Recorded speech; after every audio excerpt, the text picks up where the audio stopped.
नाज़रीन गिरामी, यहूदियों का नया हथियार उम्मत मुसलमा के खिलाफ क्रिप्टो करेंसी है। जब दज्जाली कुव्वतें डॉलर समेत पूरी दुनिया की इकोनॉमी को क्रैश करके डिजिटल करेंसी लॉन्च करेंगी, डॉलर समेत सारे कागजी नोट महज कागज रह जाएंगे और फौजी ताकत भी किसी मुल्क को नहीं बचा सकेगी। उस वक्त सेहूनियों की अबलागी और इकनॉमिक्स पावर और कंट्रोल, दुनिया भर के वसाइल और सोना इनके पास होगा। बेकार कागज और डूबी हुई मईशत।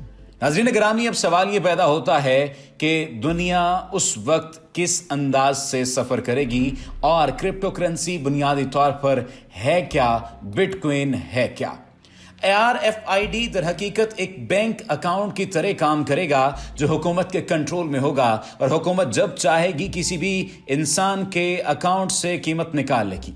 मसलन आजकल जैसे हम मोबाइल फ़ोन का कार्ड खरीदते हैं, जैसे ही उसे लोड किया जाता है, असल मालियत आने से पहले ही हुकूमती टैक्स काट लिया जाता है और हम कुछ भी नहीं कर सकते। इसी तरह आगे चलकर मुख्तलिफ किस्म के टैक्स लगाकर किसी को भी आसानी के साथ भिखारी बना दिया जाएगा। इसीलिए इस बिटकॉइन जैसे डिजिटल करेंसी दुनिया में राइज करने के बाद RFID सिस्टम मुतारिफ करा दिया जाएगा, जिसके बाद जिस किसी ने भी इस दज्जाली निज़ाम के खिलाफ आवाज़ उठाई उसे चंद मिनटों में गुर्बत से दोचार कर दिया जाएगा। यूं इंसान को शैतान का पैरोकार बनने पर मजबूर किया जाएगा। यूं दुनिया पर दज्जाली हुकूमत यानी वन वर्ल्ड ऑर्डर, जिसका मरकज़ अमेरिका की बजाय यरूशलेम में होगा, कायम किया जाएगा। अब सवाल ये पैदा होता है कि कोई हुकूमत या बैंक उस वक्त बिटकॉइन क्रिप्टो करेंसी की मलकियत जाहिर नहीं कर रहा। चीन और अमेरिका में ताहाल इसमें लेन देन पर पाबंदी है, तो फिर दज्जाली हुकूमत इसे कैसे इस्तेमाल करेगी?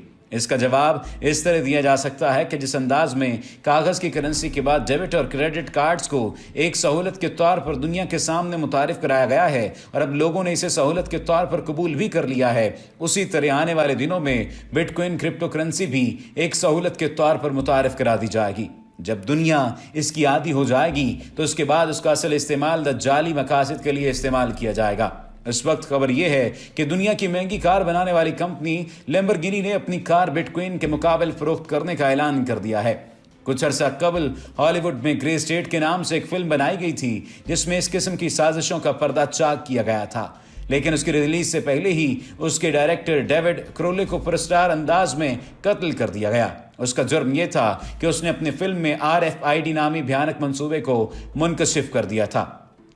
यूं ये फिल्म मुकम्मल होकर रिलीज ना हो सकी। डेविड क्रोली का कहना था कि इस फिल्म में दिखाए जाने वाले वाकयात किसी प्रोपेगेंडे का हिस्सा नहीं बल्कि दुनिया में पेश आने वाले हकायक हैं। उसका कहना था कि हम एक ऐसी ग्रे स्टेट में रहते हैं जहां बहुत कम लोग इसकी हकीकत को जानते हैं। मालूम नहीं लोग कब जागेंगे। इसका नतीजा क्या निकला कि जनवरी 2015 में डेविड क्रोली, उसकी बीवी और बेटी मिनेसोटा रियासत में कायम अपने घर में मुर्दा पाए गए। उन्हें गोलियां मार कर कत्ल किया गया था। उसके घर की दीवारों के अंदर क्या हुआ, ताहाल पुरस्कार मुअम्मे के तौर पर यह बात मौजूद है।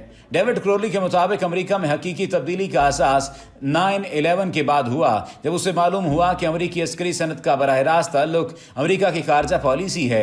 उसके बाद ये दाखिली तौर पर भी अमेरिका एक पुलिस स्टेट में तब्दील होना शुरू हो गया और आज़ादी के नाम पर गैर महसूस गुलामी का सिलसिला शुरू हुआ। इसी वजह से इन हकायक पर मैंने ग्रे स्टेट नामी फिल्म बनाने का प्रोग्राम बनाया, क्योंकि अमेरिका में एक तरह से मार्शल लॉ की कैफियत है। इसके अलावा एक ऐसी चिप इंसानों में डालने का मंसूबा है जिसके जरिए अच्छे भले इंसान को रोबोट से भी बदतर सूरत हाल का सामना होगा। ये दुनिया के वो हकायक हैं जिनका सामना अब दुनिया की तमाम कौमों को है, लेकिन बदकिस्मती से हमारे मसाइल क्या हैं? कौमियतों की लड़ाई, मसलकों की लड़ाई, सियासी जमातों पर शाहाना कब्जों की जदोजहद, सब कुछ लूट कर हमजम करने के बाद सवाल यही होता है कि आइंदा आने वाले दिनों में क्या हो सकता है। नाज़रीन गिरामी, बिटकॉइन करेंसी के बारे में जान लेना बहुत ज़्यादा ज़रूरी है। बिटकॉइन एक डिजिटल करेंसी और peer to peer payment network है जो आज़ाद मसदर दस्तूर पर मबनी है और अवामी नविस्ता सौदा का इस्तेमाल करती है। बिटकॉइन कमाने या हासिल करने में किसी शख्स या किसी बैंक का कोई इख्तियार नहीं। यह मुकम्मल आज़ाद करेंसी है जिसको हम अपने कंप्यूटर की मदद से भी खुद बना सकते हैं। बिटकॉइन करेंसी का दीगर राइज करेंसियों मसलन डॉलर और यूरो से मुवाजना किया जा सकता है, लेकिन राइज करेंसियों और बिटकॉइन में कुछ फ़र्क है। सबसे अहम फ़र्क यह है कि बिटकॉइन मुकम्मल तौर पर एक डिजिटल करेंसी है जिसका वजूद महज इंटरनेट तक महदूद है। खारजी तौर पर इसका कोई जिस्मानी वजूद नहीं। इसी तरह बिटकॉइन करेंसी के पीछे कोई ताकतवर मरकजी इदारा मसलन मरकजी बैंक नहीं है और ना ही किसी हुकूमत ने अब तक इसे जायज करेंसी करार दिया है। इसी वजह से रियासत हाय मुत्तहिदा अमरीका के वज़ीर ख़जाना ने इसे गैर मरकजी करेंसी यानी डिसेंट्रलाइज्ड करेंसी करार दिया है, क्योंकि इस करेंसी को एक शख्स बराह रास्त दूसरे शख्स को मुंतकिल कर सकता है। इसके लिए किसी बैंक या हुकूमती इदारे की ज़रूरत नहीं होती। ताहम इंटरनेट के जरिए बिटकॉइन को दीगर राइज करेंसियों की तरह ही इस्तेमाल किया जा सकता है। बिटकॉइन का आगाज 2009 में काजिब नाम सतोशी नाकामोतो ने किया। इसे क्रिप्टो करेंसी कहते हैं क्योंकि पब्लिक की क्रिप्टोग्राफी के उसूलों पर मबनी है। यह करेंसी हिसाबी अमल लोगारिथम की बुनियाद पर काम करती है, जिसके लिए कंप्यूटर को इंटरनेट से मुंसलिक करके कंप्यूटर के प्रोसेसर से काम लिया जाता है। जिस कंप्यूटर का प्रोसेसर जितना ताकतवर होता है उतनी जल्दी वो हिसाबी अमल लोगारिथम का सवाल हल करके बिटकॉइन बनाता है। बिटकॉइन खासी तहकीक व तजस्सुस का मौजू भी रहा है, क्योंकि क्रिप्टोग्राफी करेंसी होने की वजह से इसके मालकीन और सार्फिन का पता लगाना खासा मुश्किल है। इस वजह से इसका गैर कानूनी इस्तेमाल भी किया जाता है। 2013 में गैर कानूनी सरगर्मियों में मुलव्विस वेबसाइट सिल्क रोड को अमरीकी FBI ने बंद और 1,44,000 बिटकॉइंस को मुंजमद कर दिया। उस वक्त उसकी कीमत $28.5 मिलियन थी, जबकि अमरीकी हुकूमत बिटकॉइन के मामले में दीगर हुकूमतों से ज्यादा फराखदिली से काम लेती है। चीन में युआन के साथ बिटकॉइन की फरोख्त पर पाबंदी है। नेज बिटकॉइन मंडियां एक्सचेंज के लिए बैंक अकाउंट रखने की इजाजत भी नहीं देती।